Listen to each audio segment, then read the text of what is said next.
Do'stlar, orzuyimizga yetdik. 34 yil orzu qildik va bunga erishdik. Mehnat, shuncha sabr.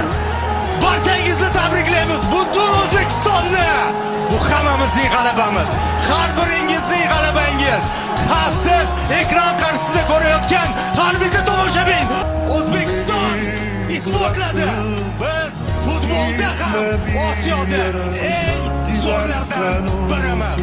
Ramziy ma'noda O'tkir Yusupovni bizga ko'rsatishyapti. U bugungi uchrashuvning qahramoni.